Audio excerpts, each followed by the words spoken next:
Economic progress should not be the goal or objective of Muslims because in Islam, economic activity is a means to an end rather than an end in and of itself. This fundamental difference in purpose forms the basis for all other differences between Islamic and Western perspectives on economic affairs. Economic progress is desirable for humans, and in Islam, earning a halal livelihood is a religious requirement. Sharia was created with the intention of encouraging a sense of community and collaboration among all members of society in all fields. Islam places a high value on economics, as shown by the following hadith, which outlines the 5 fundamental questions that will be asked of each person on the Day of Judgment. The son of Adam will not depart from Allah until he is inquired about 5 things. 2 out of the 5 questions concern the subject of money, specifically how he earned his money and how he spent it. As a result, all income must be derived from halal sources, and must be used for halal spending. Categories include because it is a global philosophy and an all-encompassing revolution. The Quran does not specifically mention economic order in any of its chapters. In addition to providing instruction in other areas of life, such as the political, ethical, and spiritual, the Quran is also interested in how people live their economic lives. If they intend to fool you, that will be sufficient for you because Allah is the one who supported you with His help in the believers, according to the verse 62 of chapter 8 of the Quran. The fundamentals of a sound economic system. Humans require an economic system, and the following are the 4 guiding principles of a sound economic system. First, it must be sufficient for every member of society.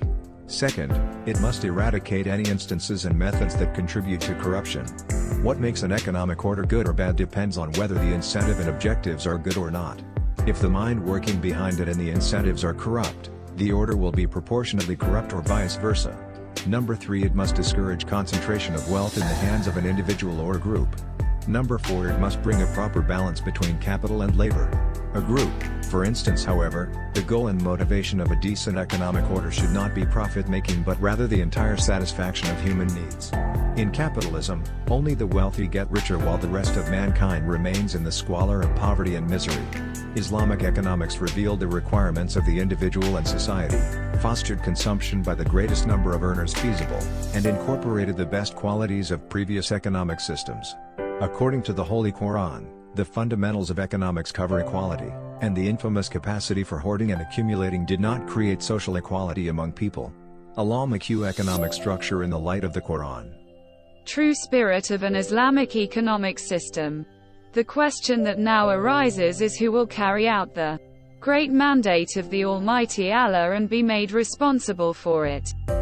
Such differences are also described in chapter 6 verse 165 of the Quran as Lia become Fema he it is who has made you inheritors of one another and placed some of you above others so that he may try you in respect of what he has given you.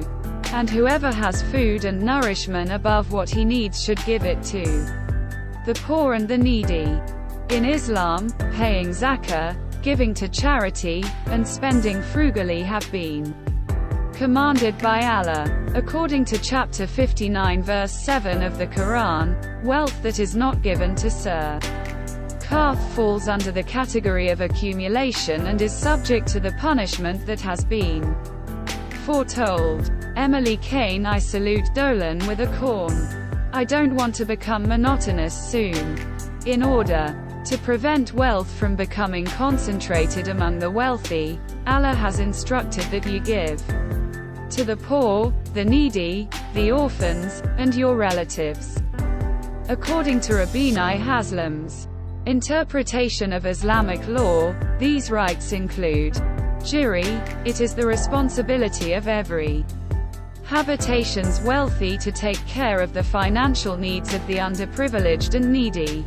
They should arrange for at least their daily food, seasonally appropriate clothing, and a home to protect him from the weather and floods.